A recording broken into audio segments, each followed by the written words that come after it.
A força cristã e a psíquica.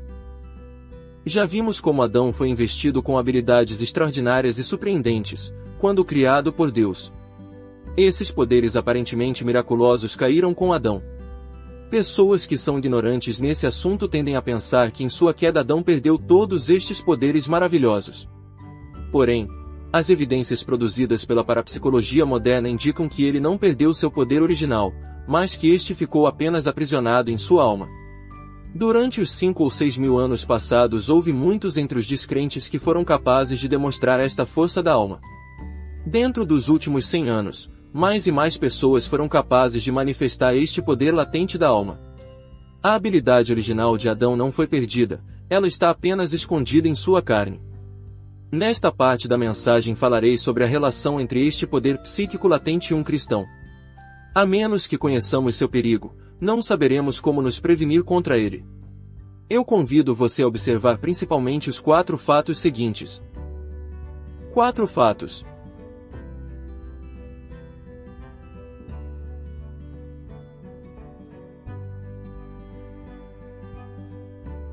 Havia em Adão um poder quase ilimitado, uma capacidade quase miraculosa. Nós a chamamos de poder da alma. As pesquisas psíquicas modernas provaram a existência de tal habilidade dentro do homem.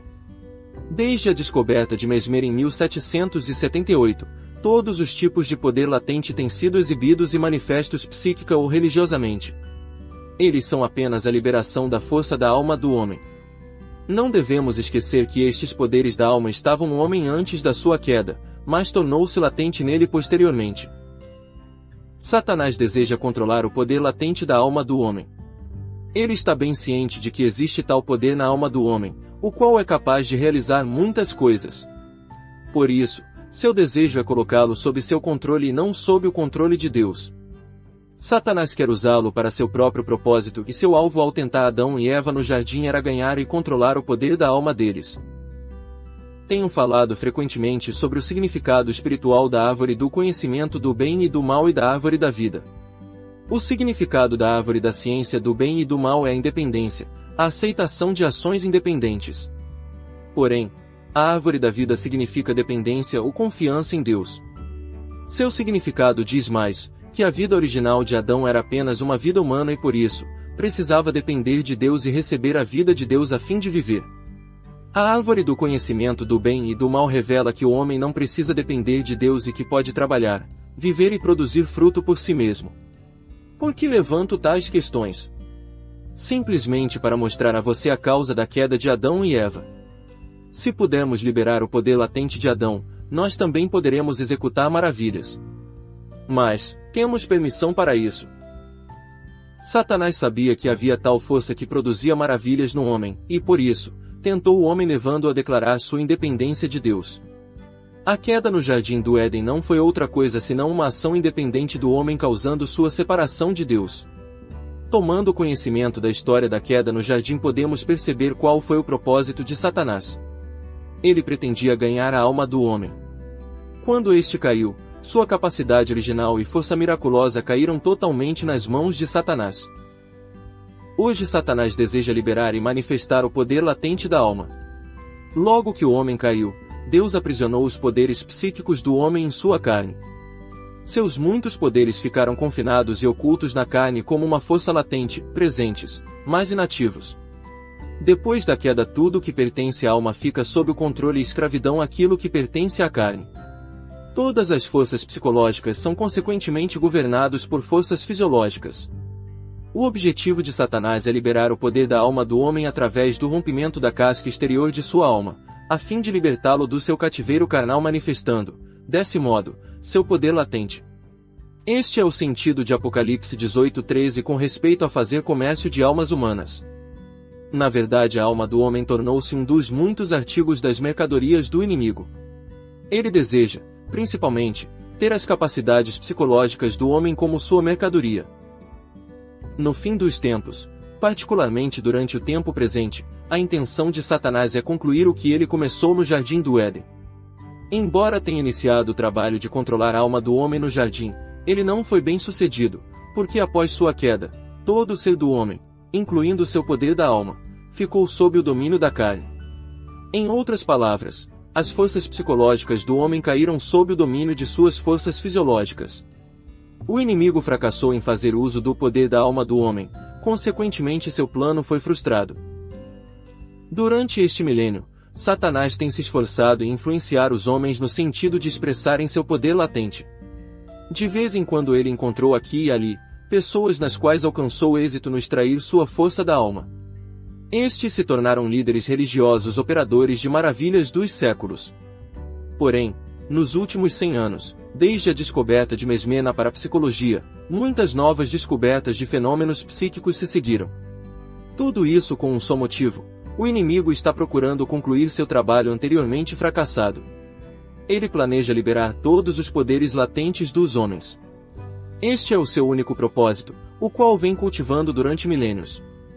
Essa é a razão por que ele comercializa com as almas dos homens, além de mercadorias como ouro, prata, pedras preciosas, pérolas, gado e cavalos. De fato, ele tem exercitado sua força máxima para obter esta mercadoria especial. Como Satanás faz uso desses poderes latentes? Quais são as muitas vantagens para ele? A. Ele será capaz de cumprir sua promessa original feita ao homem de que vós sereis como Deus.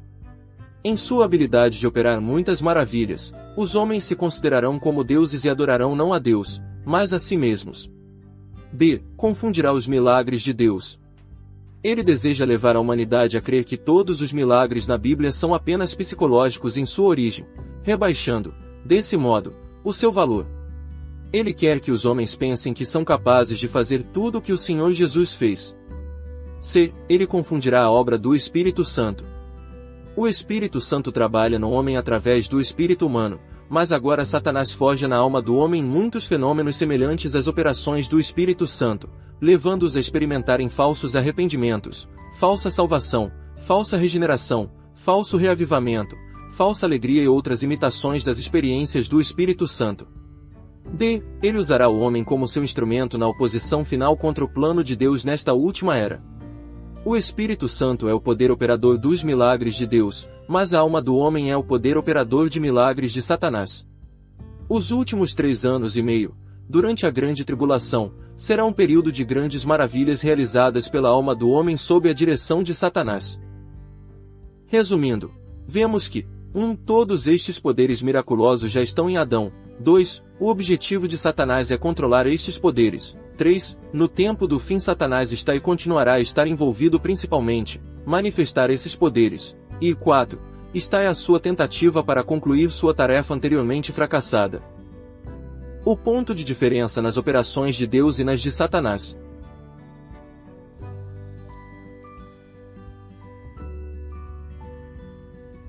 Como devemos nos guardar contra o engano? Precisamos discernir o que é a operação de Deus e o que é a operação do inimigo, qual é a obra feita pelo Espírito Santo e qual é a obra realizada pelos espíritos malignos. Todas as obras do Espírito Santo são realizadas através do espírito do homem, mas as obras do inimigo são feitas através da alma do homem. O Espírito Santo move o espírito humano, enquanto que o inimigo move a alma do homem. Este é o ponto básico da diferença entre as operações de Deus e as do inimigo. A obra de Deus é iniciada pelo Espírito Santo, mas a obra do inimigo começa na alma do homem. Por causa da queda, nosso espírito humano está morto e não pode, por isso, comunicar com Deus. Quando cremos no Senhor Jesus, nós nascemos de novo. Qual é o significado de ser salvo ou nascido de novo? Esta não é apenas uma questão de terminologia, uma mudança orgânica real ocorre em nós. Quando confiamos no Senhor Jesus, Ele põe sua vida dentro do nosso espírito e o vivifica. Como este espírito do homem é a parte principal, assim também este novo espírito que Deus põe em nós é a parte principal. João 3,6 nos diz o que é o novo nascimento: aquele que é nascido do Espírito é Espírito. Ezequiel também nos informa: um novo Espírito eu colocarei dentro de vós, 36:26. Por isso, na regeneração nós recebemos um novo Espírito. Em certa ocasião o Senhor Jesus disse: as palavras que eu vos tenho dito são Espírito e vida, João 6,63. Nossa vida e obra devem, portanto, estar dentro da esfera de ação do Espírito. Quando Deus nos usa, Ele sempre opera no Espírito e através dele. Enchei-vos do Espírito, Efésios 5,18, indica que este novo espírito deve ser cheio do Espírito Santo.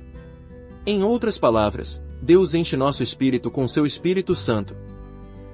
O Espírito Santo opera em nosso espírito, mas o espírito maligno opera em nossa alma. Satanás só pode operar na alma e pelo poder da alma. Ele não tem como iniciar sua obra no espírito do homem, sua obra se restringe à alma. O que ele tem feito nos últimos 5 ou 6 mil anos passados, ele está fazendo atualmente e continuará a fazer no futuro. Porque ele deseja ser onipotente, onipresente e onisciente como Deus. Por nenhuma outra razão senão pelo que ele pode realizar com o poder da alma do homem. Podemos dizer que enquanto o Espírito Santo é o poder de Deus, a alma do homem parece ser o poder de Satanás. Que tristeza tantas pessoas ignorarem o fato de que muitas práticas ascéticas, respirações e meditações abstratas do budismo e taoísmo, o hipnotismo da Europa Ocidental, e os inúmeros prodígios vistos nas pesquisas psíquicas são apenas as manifestações do poder latente da alma do homem. Eles não sabem quão tremendo é o poder da alma. Irmãos e irmãs, não considerem isso como um problema pequeno, nem o rejeitem como sendo pesquisa para os eruditos. Na realidade, ele tem efeitos profundos sobre nós. Os dois lados do poder da alma. Segundo a Bíblia, o poder latente da alma parece incluir 2 tipos. Isso se compara à classificação vista do ponto de vista psicológico. Confessamos não poder dividir nitidamente estes 2 tipos. Tudo o que podemos dizer é que parece que existem 2 tipos diferentes no poder latente da alma. Um parece ser o tipo comum, e o outro o tipo miraculoso. Um parece ser natural e o outro sobrenatural. Um parece ser humanamente compreensível, o outro parece estar além da compreensão humana. O termo mente na psicologia é mais amplo em seu significado do que o usado na Bíblia. O que os psicólogos dão a entender por mente ou coração inclui 2 partes, consciente e subconsciente. O lado do subconsciente é o que chamamos parte miraculosa do poder da alma. Embora os psicólogos façam distinção entre consciente e subconsciente, dificilmente eles podem separá-los. Eles apenas classificam as manifestações psíquicas mais comuns como pertencendo ao primeiro tipo, do consciente, e as manifestações extraordinárias ou miraculosas eles agrupam sob a segunda categoria, do subconsciente. Nós geralmente incluímos apenas aquelas manifestações comuns dentro da esfera da alma, não sabendo que as manifestações extraordinárias e miraculosas são também da alma, ainda que manifestações desse tipo estejam mais na esfera do subconsciente. Devido aos vários graus do poder latente nas almas individuais, alguns homens manifestam os fenômenos mais dentro do primeiro tipo, enquanto que outros mais dentro do segundo tipo. Todos os que servem ao Senhor devem prestar atenção especial a este ponto, senão serão levados pelos poderes miraculosos enquanto tentam ajudar as pessoas. Deixe-me enfatizar a diferença entre alma e espírito. A alma caída de Adão pertence à velha criação, mas o espírito regenerado pertence à nova criação. Deus opera com o espírito do homem, pois está é a sua vida regenerada, sua nova criação. Satanás, por outro lado, edifica com a alma do homem, isto é, a alma caída em Adão. Ele só pode usar a velha criação porque a vida regenerada na nova criação não peça. O que Satanás está fazendo na igreja hoje? Como é que Satanás opera através da alma do homem e trabalha com seu poder latente psíquico? Já demos muitos exemplos no budismo, taoísmo, cristianismo, parapsicologia, assim por diante. Ilustremos agora com alguns exemplos, como Satanás usa a alma do homem nas coisas espirituais. Isto ajudará o cristão a discernir o que é de Deus e o que é do inimigo e também a conhecer como Deus usa o espírito do homem e Satanás a sua alma. Oração.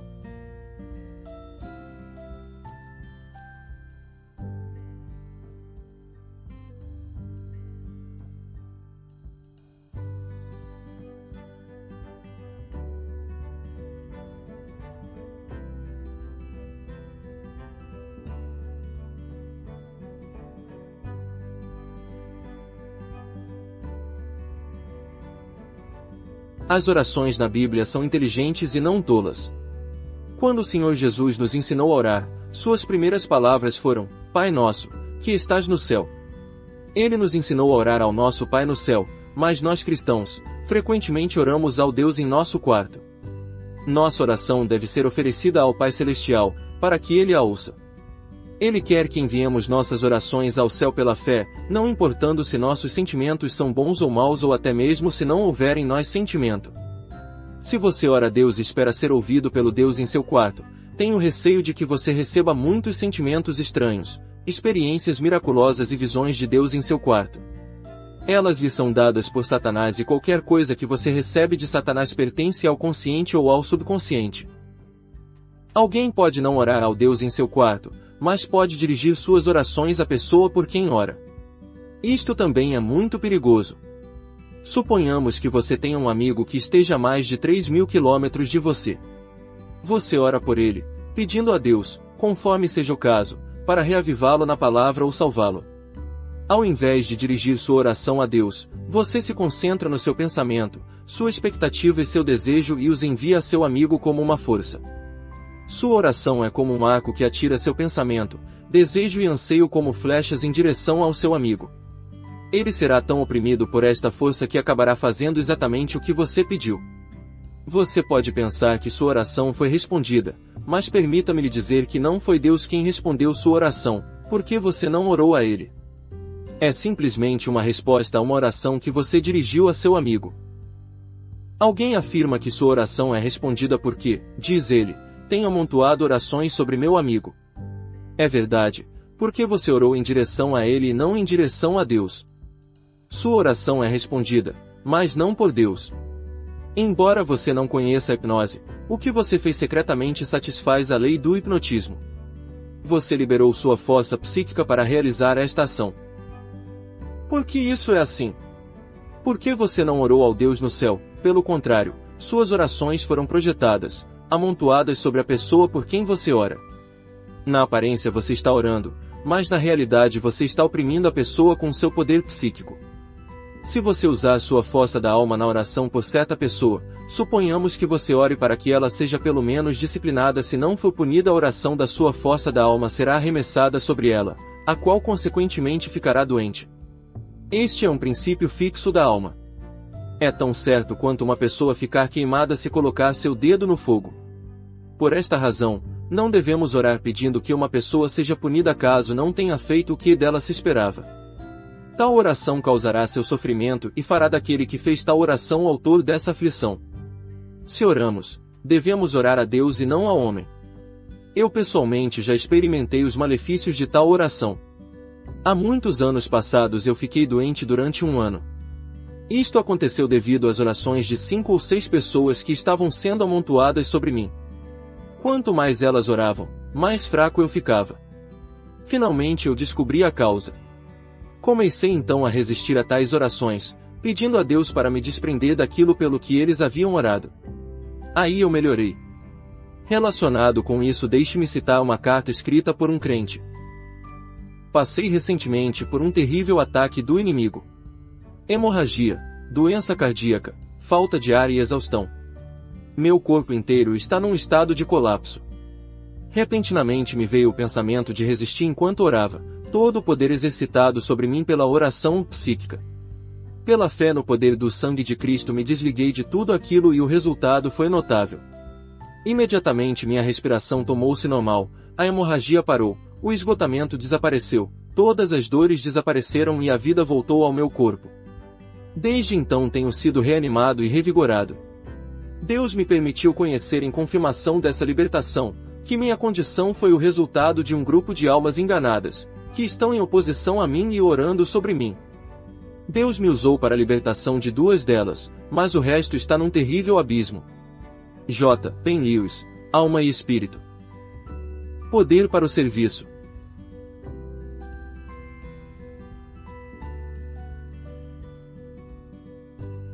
Se alguém que é experimentado no Senhor está presente numa reunião de avivamento, pode dizer se o pregador está usando o poder da alma ou o poder espiritual. Certa vez um amigo me disse que certo pregador era muito poderoso. Como nunca havia conhecido tal homem, eu disse que não ousava julgar. Porém, escrevi algumas palavras numa caderneta e dei ao meu amigo. Eu escrevi, cheio de poder, mas qual poder? Este amigo não era tão avançado no Senhor quanto sua esposa, e não entendeu o que eu havia escrito. Então perguntou a ela, qual depois de ler a nota admitiu sorrindo: este é um verdadeiro problema. Aquele pregador está cheio de qual poder? Uma vez um irmão entre nós observou que se uma pessoa tinha poder ou não podia ser julgado pela forma com que esmurrava o púlpito. Precisamos discernir numa reunião se o poder de alguém é psíquico ou espiritual. Podemos julgar este poder de duas direções, a do pregador e a do auditório. Se um pregador confia em sua experiência passada, na qual pessoas se arrependeram por meio de sua pregação, e decide entregar uma mensagem segunda vez na expectativa de alcançar o mesmo resultado, ele está, sem dúvida, operando com seu poder psíquico. Ou se ele procura despertar as pessoas contando histórias de arrependimento, novamente ele estará usando seu poder psíquico. Por outro lado, se a atitude do pregador é semelhante à de Evan Roberts, o vaso de Deus no reavivamento no país de Gales em 1904, 5, então seu poder da alma será recusado, porque este servo do Senhor pediu a Deus para quebrá-lo, para quebrar seu poder da alma, para domar seu ego e bloquear tudo o que viesse dele. Aquele que ministra deve conhecer a diferença entre estas duas forças. Deve ser capaz de discernir o que é feito pelo poder da sua alma e o que é feito pelo poder de Deus. A obra do Espírito Santo é tríplice: 1. Nos regenerar, 2. Habitar em nós para que possamos produzir o fruto do Espírito, e 3. Vir sobre nós para que possamos ter poder para testemunhar. Sempre que a Bíblia menciona o poder do Espírito Santo, invariavelmente ela aponta para a obra de testemunhar. Isto se refere ao Espírito Santo vindo sobre nós e não à sua operação em nós. Está claro que o poder do Espírito é para a obra e a habitação para fruto. O poder do Espírito Santo sempre é mencionado no texto original da Bíblia como que vindo ou descendo sobre, enquanto que o aspecto de produzir fruto é sempre mencionado no Espírito habitando em nós. Por que o poder capacitador do Espírito Santo é mencionado como vindo sobre? Porque a capacitação que o Espírito Santo dá é fora de você. Você não pode ter certeza dela. Por isso, se numa reunião as pessoas perguntarem se você está confiante de que as pessoas serão salvas, você deve confessar que não tem certeza alguma. Pois tal poder está fora de você. O poder do Espírito Santo está além do seu controle. Mas se for a força da alma, você pode ter certeza. Você sabe que sua mensagem pode levar as pessoas a chorar e se arrependerem. O que é chamado de poder dinâmico é simplesmente o poder da alma. Uma ocasião me senti sem poder. Embora outras pessoas dissessem que eu era satisfatório, me sentia fraco. Então fui visitar uma irmã idosa de nome Margaret E. Barber. Eu lhe disse: seu poder é grande, por que eu não tenho tal poder? Nós nos conhecíamos bem e ela frequentemente me ajudava nas questões espirituais. Ela me olhou seriamente e perguntou: que poder você quer? O que você pode sentir ou o que você não pode? Tão logo ouvi tais palavras eu entendi. Por isso respondi: quero o que eu não posso sentir. Então ela disse: você deve lembrar que não existe necessidade das pessoas sentirem o poder que vem do Espírito Santo. A tarefa do homem é obedecer a Deus, mas o poder do Espírito Santo não é dado para o homem sentir. Observe que sentir no Espírito é outro assunto. Minha obrigação é pedir a Deus para amarrar a força da minha alma, isto é, meu próprio poder. Devo obedecer a Deus absolutamente, e o resto eu deixo que Ele faça. Se trabalharmos com a força da alma, podemos senti-lo apenas como fazem os hipnotizadores, os quais sabem que resultados obterão fazendo certas coisas.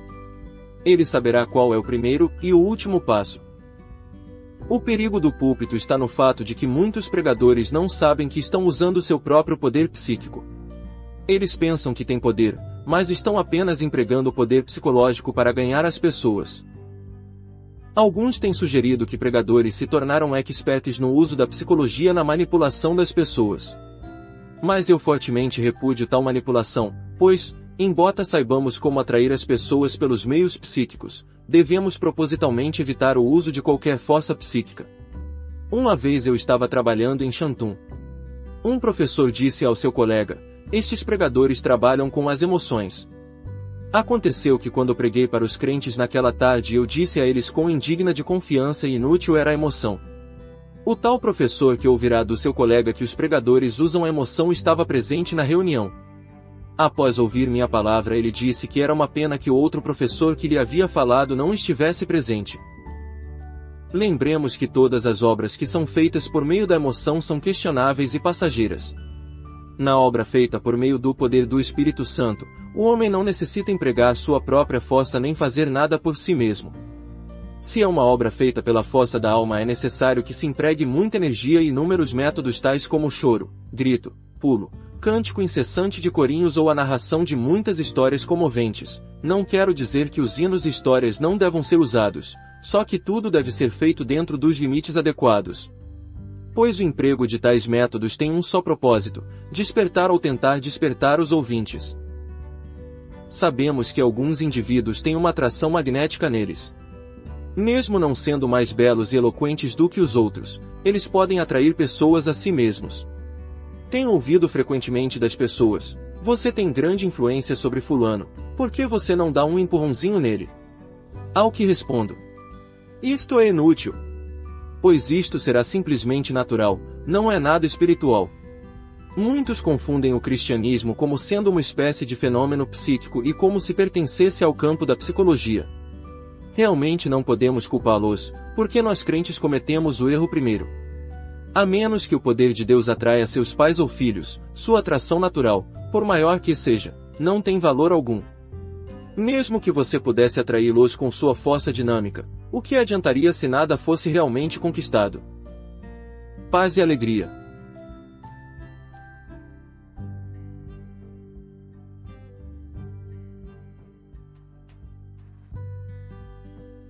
Qual é a maior conquista no cristianismo? Uma união completa com Deus e uma perda total do ego. Na psicologia moderna existe também a assim chamada união do homem com a mente invisível, que visa levá-lo à perda da sua identidade. Isto parece ser semelhante ao cristianismo, embora estejam bastante separados. O popular Dr. Frank Busham, movimento Grupo Oxford, advogava este tipo de psicologia. Um de seus ensinamentos se relacionava com a meditação. Ele reconhecia que a meditação era tudo o que se precisava para a comunicação entre homem e Deus. Ele não pedia que as pessoas lessem a Bíblia pela manhã, ele só pedia que elas meditassem e orassem. O primeiro pensamento que viesse após a oração, ele afirmava, é o pensamento que foi dado a você por Deus. E assim você deve viver o dia todo de acordo com aquele pensamento. Quem jamais pensaria que isto é apenas outro tipo do assentar em silêncio ou meditação abstrata? Qual é o resultado de tal meditação? Você sentirá muita paz e alegria, será a resposta. Se você dirigir seu pensamento tranquilamente sobre qualquer coisa, seja por uma hora, você também alcançará o que é chamado de paz e alegria. Mesmo que você medite de forma abstrata por uma hora, sem pensar em nada, você ainda não falhará em obter esta chamada paz e alegria. As meditações de muitas pessoas são simplesmente um tipo de operação psíquica. Não é assim com a fé cristã. Precisamos meditar em Deus porque já temos sua vida. Podemos conhecê-la em nossa intuição a despeito de qual seja o nosso sentimento. Temos dentro de nós uma orientação intuitiva para o conhecimento de Deus. Além disso, temos a palavra de Deus. Cremos em tudo que sua palavra diz. Se temos fé, podemos desprezar o sentimento. Aqui estão as diferenças entre a fé cristã e a psicologia. Prodígios. Examinemos os prodígios. Eu pessoalmente não sou contra eles. Tenho visto com meus próprios olhos casos de cura divina instantânea. Alguns declaram que podem curar enfermidade. Não nos opomos à cura, só questionamos os métodos errados de curar. Alguns me perguntam se eu sou contra as línguas. Certamente que não, embora eu questione as línguas que são obtidas por meios impróprios. Quanto às visões e sonhos, eu também tenho visto grande luz. Reconhecemos que tais coisas existem na Bíblia, mas resisto às visões e sonhos que são obtidos por meio ilegais. A Bíblia fala de impor as mãos e ungir com óleo. Alguns, entretanto, ao impor as mãos sobre a cabeça de outra pessoa, lhe esfregam com força a nuca e ficam perguntando como ela se sente. Naturalmente, ao ser massageado, seu pescoço ficará aquecido. Este é um truque baixo que até mesmo os hipnotizadores rejeitam usar. Sabemos que na parte de trás do nosso cérebro existe um nervo enorme que se estende até a vértebra. Aquele que faz a massagem pode não saber que isso é um tipo de hipnotismo. O que recebe a massagem pode sentir uma corrente de calor passando por sua vértebra e ser até mesmo curado. Todavia isso é apenas uma manifestação do poder latente psíquico do homem. A despeito dele ficar bom, eu não posso considerar isso como cura divina. Batismo no Espírito. Falemos sobre o batismo no Espírito Santo. Certa ocasião, quando eu estava em Shantung, eu também dizia às pessoas para buscá-lo. Entretanto, não aprovo as pessoas ficarem fechadas dentro de uma pequena sala jejuando por vários dias, orando e cantando corinhos. Se alguns fizerem isso, não levará muito tempo para que seus cérebros fiquem confusos, sua vontade passiva e seus lábios comecem a produzir sons ou línguas estranhas e incoerentes. E desse modo o poder latente deles será liberado. Numa reunião para a busca do batismo do Espírito Santo, as pessoas continuarão gritando aleluia por milhares de vezes. Eventualmente seus cérebros se tornarão embotados, suas mentes paralisadas e começarão a ter visões. Como você pode considerar isso como batismo do Espírito? Isto não é senão batismo da alma. O que eles recebem não é o poderoso batismo do Espírito Santo e sim a força da alma, a manifestação do poder latente da alma. Ele vem por meio do exercício humano e não da capacitação de Deus. Esta não é a maneira correta de se buscar o batismo no Espírito Santo. Entretanto, existem aqueles que estão treinando outros desse modo, o que não aprenderam pela instrução de Deus, mas por suas próprias experiências passadas. Alguns podem perguntar, depois de ler isto, de acordo com o que você diz, é verdade que não existem milagres verdadeiros? Naturalmente que existem. Damos graças a Deus por todos os milagres que vêm dele. Mas precisamos discernir que, se um milagre não vem de Deus, ele é realizado pelo poder latente e psíquico do homem. Quando eu estava em Shantung, ouvi sobre uma mulher paralítica por muitos anos, que fora completamente curada. Se a cura dela veio verdadeiramente de Deus, eu dou graças a ele. Conhecendo a força psíquica. A senhora Mary Baker Eddy, fundadora da Igreja Ciência Cristã, negou que havia morte, doença e sofrimento. Entretanto, ela morreu. Mas a Igreja Ciência Cristã sobreviveu e continua prosperando. Eles ainda acreditam que se uma pessoa doente crê que não está doente, ela não sentirá dor. Se uma pessoa moribunda crê que não morrerá, ela viverá. Como resultado, muitas pessoas são curadas. Seus propagandistas tentam apenas fortalecer a força psíquica do homem, para alívio da doença física. Através da liberação do poder latente da alma do homem, a fraqueza do corpo é vencida. Por causa do desenvolvimento da força latente da alma, os prodígios estão aumentando atualmente. Muitos deles são altamente sobrenaturais, ou miraculosos. Entretanto, tudo isso é apenas manifestação do poder latente da alma. Embora eu não seja profeta, tenho lido sobre profecia. Aprendi que daqui em diante o poder latente da alma terá maiores manifestações, pois nos últimos dias o inimigo se apoderará da força psíquica do homem para realizar sua obra. Se ele tiver sucesso na conquista desse poder, poderá realizar grandes prodígios. Existem duas classes de pessoas que se apegam a dois extremos respectivamente. Uma classe insiste em dizer que não há milagre. Quando ouvem falar de milagres tais como cura divina, eles se recusam a ouvir. Outra classe enfatiza tanto os milagres que não se importa com a fonte de onde procedem tais milagres, de Deus ou do inimigo. Devemos ser cuidadosos hoje para não irmos para nenhum dos extremos. Cada vez que vemos ou ouvirmos de um milagre realizado, devemos perguntar: isto é feito por Deus, ou pelo inimigo? É feito pelo Espírito de Deus ou pela lei da psicologia humana? Devemos usar hoje nossas habilidades tais como as da mente, da vontade e da emoção para fazer coisas, mas não devemos expressar o poder latente que existe em nossa alma. A mente, a emoção e a vontade são órgãos psíquicos do homem que ele não pode deixar de usar. Pois, se ele não faz uso deles, o espírito maligno se apossará do seu uso. Todavia, se um homem deseja usar o poder latente por detrás dessas habilidades, o espírito maligno começará a lhe dar todos os tipos de milagres falsos. Todas as obras feitas pela alma e sua lei psíquica são imitações. Somente o que é feito pelo poder do Espírito Santo é real. Ele tem sua própria lei de operação, a qual foi mencionada em Romanos, a lei do Espírito da vida 8:2. Graças a Deus o Espírito é real e sua lei é concreta. Milagres realizados segundo a lei do Espírito Santo vêm de Deus. É muito difícil para os muçulmanos crerem no Senhor Jesus. Como praticamente são poucos os que se tornam cristãos agora, como é que eles oram? 3 vezes todo dia eles oram em suas mesquitas. Eles dizem que se uma coisa precisa ser feita deve-se orar unanimemente com milhares de pessoas. Considere a multidão de maometanos em oração na grande mesquita Juna de Delhi, escreve a senhora Pen Lewis, onde uma centena de milhares de pessoas seguidoras de Maomé se reúne dentro da mesquita, com uma multidão ainda maior entregue à oração do lado de fora. Pelo que estavam orando. Em uníssono eles gritavam que queriam a Turquia reavivada e livre da dominação da raça panca. A força psíquica deles ganhou a vitória.